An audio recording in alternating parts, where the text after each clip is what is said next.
بسم اللہ الرحمن الرحیم۔ السلام علیکم ورحمۃ اللہ وبرکاتہ۔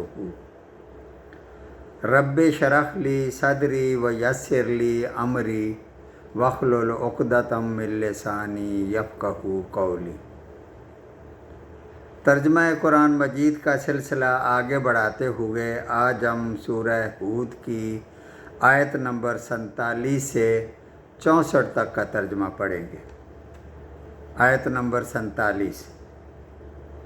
نوح علیہ السلام نے کہا، اے میرے پالنہار، میں تیری ہی پناہ چاہتا ہوں اس بات سے کہ تجھ سے وہ مانگوں جس کا مجھے علم ہی نہ ہو۔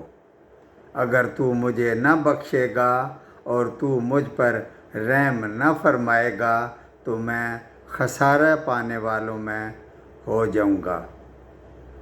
آیت نمبر 48۔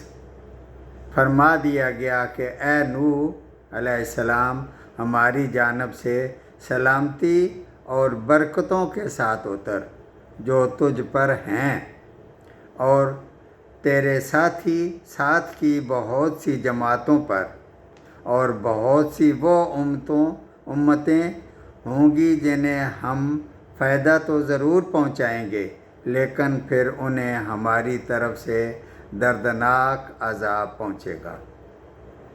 آیت نمبر 49۔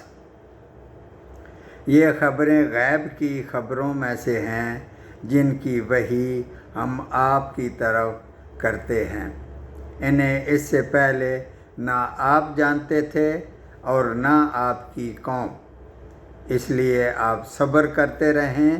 یقین مانیے کہ انجام کار پرہیزگاروں کے لیے ہی ہے۔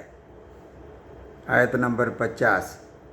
اور قوم عاد کی طرف ان کے بھائی ہود علیہ السلام کو ہم نے بھیجا۔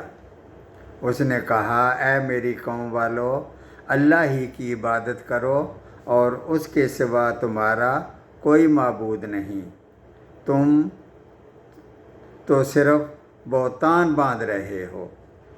آیت نمبر 51۔ اے میری قوم، میں تم سے اس کی کوئی اجرت نہیں مانگتا، میرا اجر اس کے ذمہ ہے جس نے مجھے پیدا کیا، تو کیا پھر بھی تم عقل سے کام نہیں لیتے؟ آیت نمبر 52۔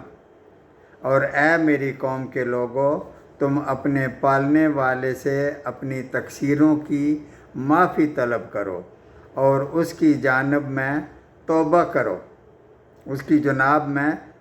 کرو تاکہ وہ برسنے والے بادل تم پر بھیج دے اور تمہاری طاقت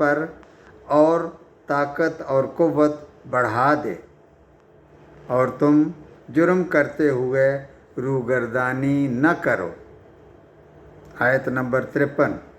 قوم نے کہا، اے ہود علیہ السلام، تو ہمارے پاس کوئی دلیل تو لایا نہیں اور ہم صرف تیرے کہنے سے اپنے معبودوں کو چھوڑنے والے نہیں اور نہ ہم تم پر ایمان لانے والے ہیں۔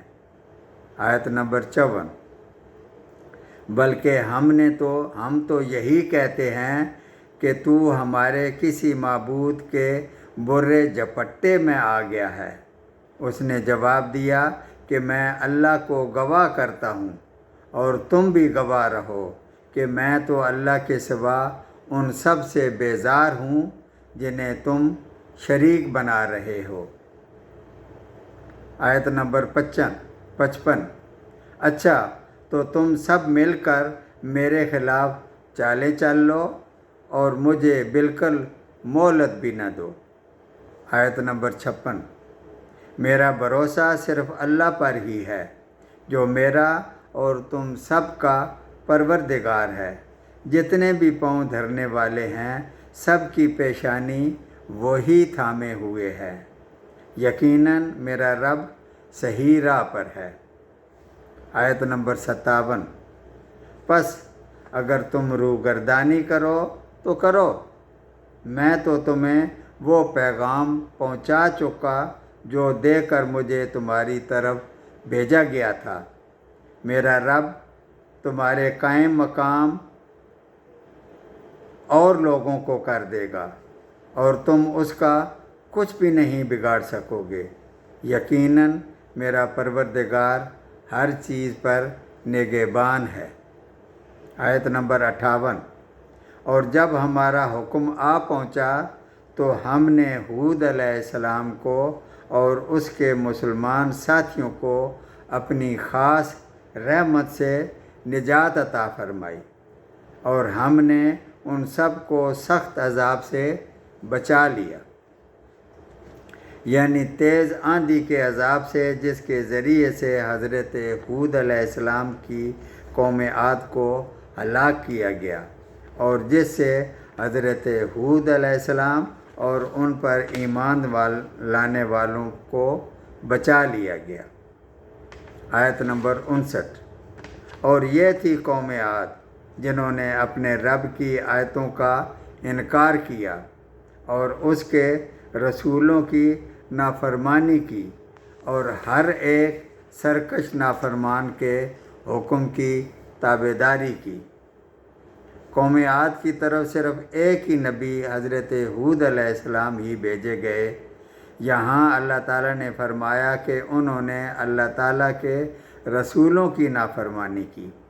اس سے یا تو یہ واضح کرنا مقصود ہے کہ ایک رسول کی تکذیب گویا تمام رسولوں کی تکذیب ہے، کیونکہ تمام رسولوں پر ایمان لانا ضروری ہے، یا یہ مطلب ہے کہ یہ قوم اپنے کفر و انکار میں اتنی آگے بڑھ چکی تھی کہ حضرت ہود علیہ السلام کے بعد اگر ہم اس قوم میں متعدد رسول بھی بھیجتے تو یہ قوم ان سب کی تکذیب ہی کرتی، اور اس سے قطعاً یہ امید نہیں تھی کہ وہ کسی بھی رسول پر ایمان لے آئی تھی۔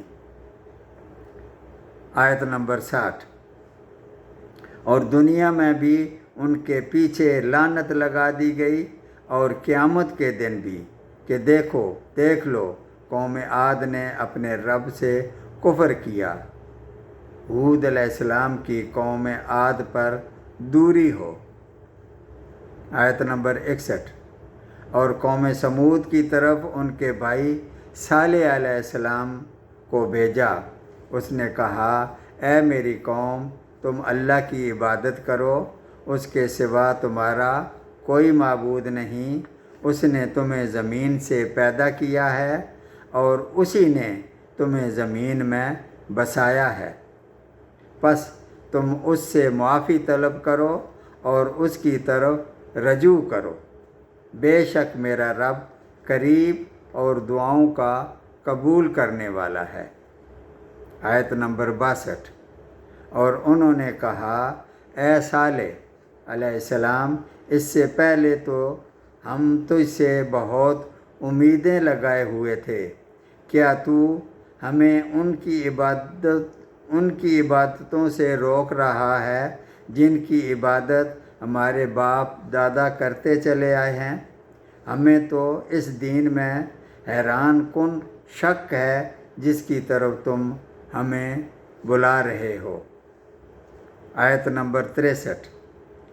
اس نے جواب دیا کہ اے میری قوم کے لوگوں، ذرا بتاؤ تو، اگر میں اپنے رب کی طرف سے کسی مضبوط دلیل پر ہوا اور اس نے مجھے اپنے پاس کی رحمت عطا کی ہو، پھر اگر میں نے اس کی نافرمانی کر لی تو کون ہے جو اس کے مقابلے میں میری مدد کرے؟ تم تو میرا نقصان ہی بڑھا رہے ہو۔ آیت نمبر 64۔ اور اے میری قوم والو، یہ اللہ کی بھیجی ہوئی اونٹنی ہے جو تمہارے لیے ایک معجزہ ہے۔ اب تم اسے اللہ کی زمین میں کھاتی ہوئی چھوڑ دو اور اس سے کسی طرح کی ایذا نہ پہنچاؤ، ورنہ فوری عذاب تمہیں پکڑ لے گا۔ یہ وہ اونٹنی ہے جو اللہ تعالیٰ نے اس قوم کے کہنے پر ان کی آنکھوں کے سامنے ایک پہاڑ یا چٹان سے برآمد فرمائی۔ اس لیے اسے ناقۃ اللہ یعنی اللہ کی اونٹنی کہا گیا ہے، کیونکہ یہ خالص اللہ تعالیٰ کے حکم سے معجزانہ طور پر ظاہر ہوئی تھی، اس لیے اس کے بارے انہیں تاکید کر دی گئی تھی کہ اسے ایذا نہ پہنچانا، ورنہ تم عذاب الہی کی گرفت میں آ جاؤ گے۔ صدق اللہ العظیم۔